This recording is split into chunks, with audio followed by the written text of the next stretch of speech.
Hey everybody, it's day 22. I'm cheating a bit today. Hopefully the map may be up tonight, if not tomorrow. It's going to take about 30 hours-ish to render. It's going to be the Google Map size, so yeah, it's going to be really cool. Anyways, on to building the most efficient, friendly minecart system. So I moved the spawn. If you type spawn, you end up here. And this just, asks you to, put your warps down and stuff. Here's mine. Warp cane. I'm up one level. I built mine way too close to the glassing, but I'm trying to make the most clean, efficient, smallest set here. So look at this. You have to understand that's a wall. So 1, 2, 3, 4, 5, 6, 7, 8, and another wall there. There's no components in either of the wall. So in total, I could take 10 spots, literally 10 in total. That's including the wall. So really, 1, 2, 3, 4, 5, 6, 7, 8. That's how wide my minecart system is. And then here's the wall.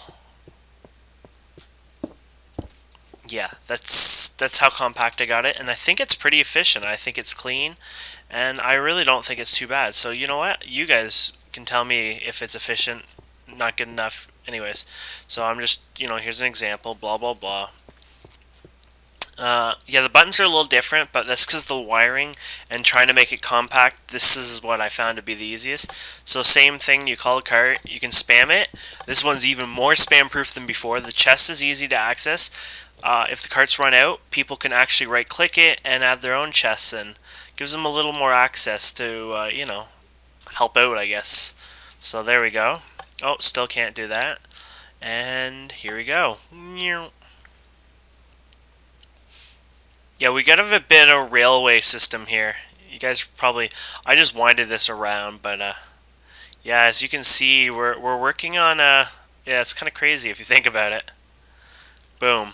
And here we are, we're in the station. I did this right here, it's very tight. You get out, you walk, and boom, you hit the pressure plate, goes around, goes underneath, and it goes around, and it goes into the chest again. It's like it goes right under the floor. So yeah, let me show you some of the components, or some of the stuff here. So let me show you this. See, here's the thing. Just goes around, and boom, goes into the chest. So there's the chest for you. Here's the chest spawner. The sign here forces it to go west, so it spawns west. If you look at my mini-map, the direction we want to go is west. Here's the button that triggers it. The button is right, I believe it's that one or that one. It's hard to tell from here. No, it would be this one, I'm thinking. It doesn't matter. Or maybe it's one low. It doesn't matter. And there was when this is the receiving. Over here is more the outgoing mechanics. The obsidian that stops the cart, once you call it, it stops on that obsidian down there, and there's a sign there that actually says west on it. That tells the obsidian to launch west, and this here, redstone, is the button to go, and right there it ends on that one, so I believe it's like, well, it's the one inside, so actually this is the thing that goes in, sort of, the depth, whatever, doesn't matter. Ignore that counter, it's bugged, I don't even understand it sometimes. Ooh, I didn't know that. I wonder if it still collects chests. Look at this, we're gonna try something out. Item, minecart 50. There we go. Now we're gonna test something else. Let's see if it still catches mine. Oh, it does, look at that. So you could actually protect, if you really wanted to, guys, you could protect your chests and still put a thing on it. So, yeah. There's all the minecarts on there. So if you really wanted to protect it, you can do that, and that way if something happened, you can actually ask, a mod to check it out, see if somebody's actually breaking the blocks, whatnot. So yeah, if you're really, really, really crazy, you could do that. Actually, you could only do it the one because the redstone wouldn't reach that one. But anyways, pretty simple. And then there you go. Oh, look at that. Beautiful sunset, just in time. Anyways, yeah, it's a pretty efficient system, if you ask me. The reason we did this, it would have been probably easier. In fact, we would have been able to make it 7 blocks if we didn't do this windy twist. But what happens is, when we used to have it continue, what would happen is the cart would stop here, and sometimes when you get out, sometimes if you kind of like go over on this side too much, you'd actually hit that and it would push the cart this way.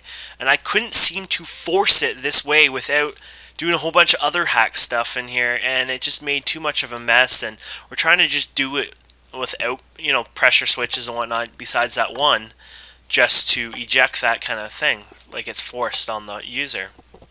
So if anyone knows, or heck, maybe I'll post this for the author, they can check it out and tell me if maybe they have an idea of how to fix that.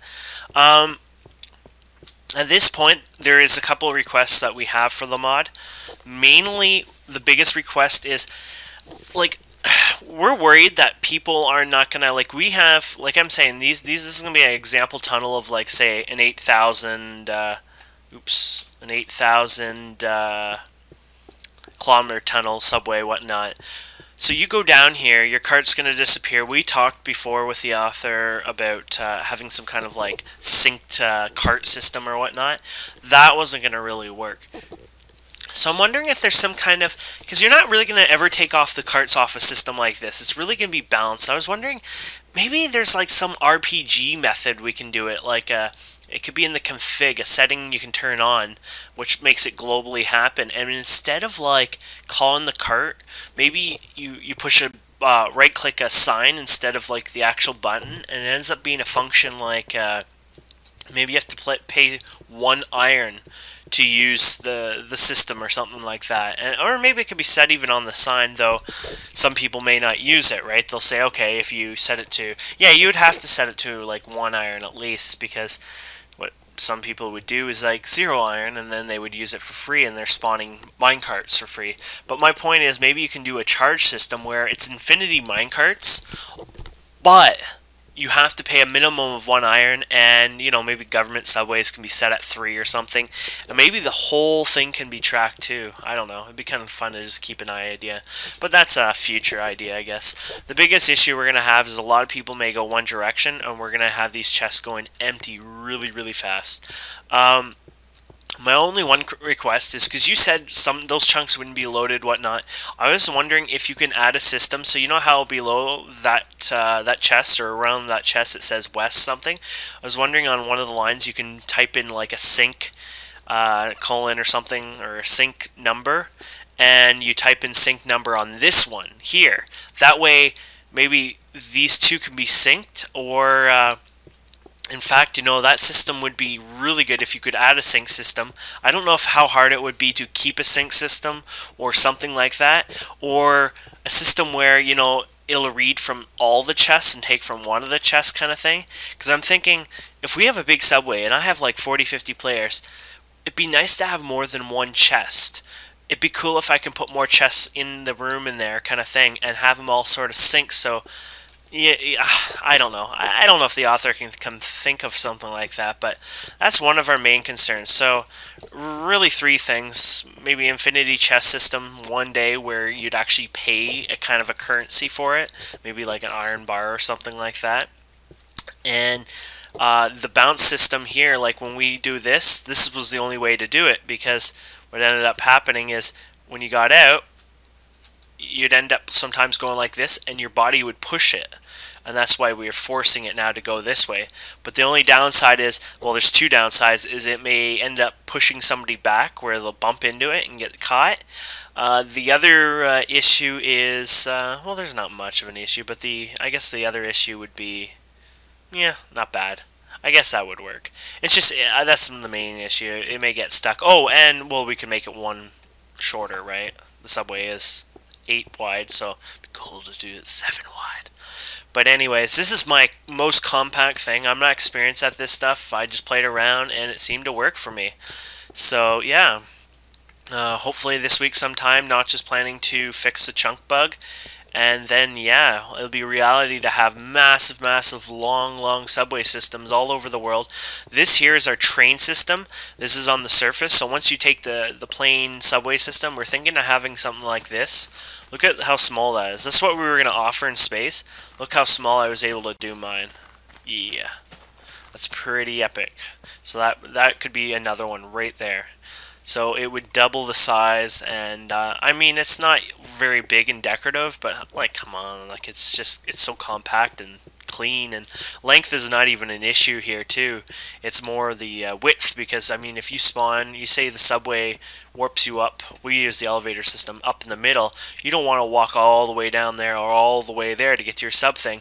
Maybe we can do it half the size, right? So I guess there's an importance to it, right? That's why we were going to do it in elevation. We were going to actually stack them on top of each other. And maybe that's what we can do. Instead of making it 200 wide, maybe we can make 100 wide and do it even taller. But anyways, Junior is working on this design. He's slowly working on it. He's going to do a lot more apparently. And yeah, this is day 22.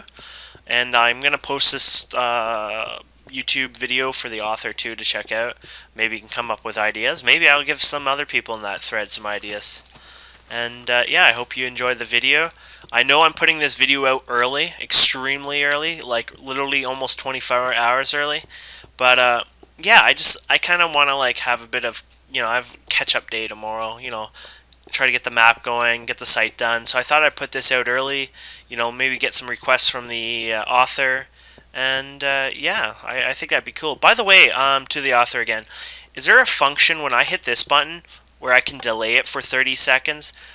That way, I guess I could force like, and maybe even put a delay on that. Put it like 10 seconds, and no matter what, it'll still go. Or you can hit the button ahead of time, kind of thing. Or maybe that would, yeah, that would work. That way, I don't want people bumping into each other. So I don't want to say, okay, Bob's on that one, Rob's on that one, and then when they come over here on this side kind of thing, right? You know, Bob slams in, and then all of a sudden Rob slams into the back, and then it causes the whole, you know, issue. Especially when iron doesn't eject people yet. And anyways, yeah, I'm talking a lot, but I'm excited. This is awesome. And you know what? You guys get from Godcraft, or even other people, if you can come up with a design better and smaller than this, please share it. I mean, hopefully you'll show us in detail, like I just showed you here. And the people at Godcraft, yeah, check the description, check the very first link, open the description button, and I'll send you a link to a thread about this little contest. I also said I would do it. It was supposed to be no digging in the ground. Oh, can't do this. Warp cane. I also said no digging in the ground, but we found that was like literally impossible. You really have to be able to dig in the ground, or you wouldn't be able to fit this in. So what it's made to do, you can do it on yourself. You'd have to modify it since it's only one thickness. Here, I'll show you quickly. See how it's all one thickness? You can do it 3 thickness, and you're only allowed to dig down twice. Don't put anything in there. That way you can put your tracks on that layer and hide it with 1 block up top kind of thing. So when you have your intake, like when you're coming back, right, and it goes under the hole over there, it goes and tucks it away neatly underneath rather than having it to go over in the way of somebody, especially if that's the entrance side, right, and that's the back side over here. Yeah. But anyways, I think Drew's going to make a blueprint tomorrow, and yeah, I can't wait. Anyways, thanks for watching, and this is day 22 in the future. Yeah, have a good one.